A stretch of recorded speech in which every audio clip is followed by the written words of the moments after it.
Le voyage immobile, c'est une commande dans le cadre du centenaire de Cézanne, de l'année Cézanne 2006. Donc une commande qu'on nous a fait d'un module itinérant qui utilise les nouvelles technologies pour proposer une expérience sensorielle autour de Cézanne aux habitants de la région PACA. L'idée, c'est de proposer en fait aux habitants de la région PACA de se retrouver confrontés aux paysages dans lesquels ils vivent tous les jours, donc paysages contemporains de Provence, dans lesquels Cézanne a peint, et de les mettre en rapport leurs propres sensations face à ces paysages avec une expérience que Cézanne lui-même aurait pu vivre quand lui, il les a peints.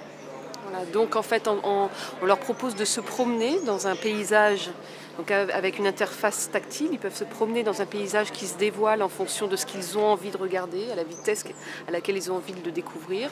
Et à l'intérieur de ce paysage, ils vont rencontrer des tableaux de Cézanne qui sont intégrés dans le paysage sous des angles de tonalité, de perspective, la pratique picturale de Cézanne, quoi. Mais ça n'a pas du tout une vocation pédagogique, ça a plus une vocation, à évoquer à évoquer la peinture de Cézanne, mais surtout à faire appel à la créativité du spectateur qui va lui-même ressentir des choses par rapport à ces paysages.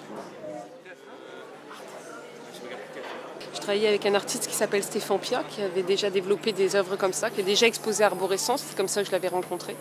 Et donc je lui ai proposé d'adapter en fait son installation à cette installation sur Cézanne, parce que je trouvais qu'il y avait des similitudes très fortes en fait entre les deux pratiques artistiques.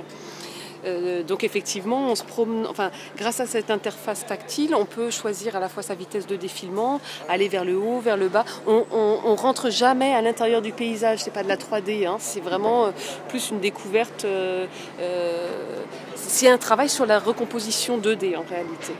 Voilà. Et il y a un gros travail de composition sonore aussi qui a été fait par Julien Okim.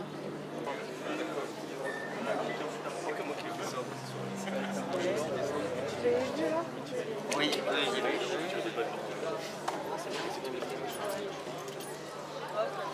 pas un personnage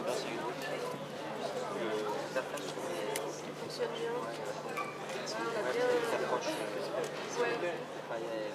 Ouais.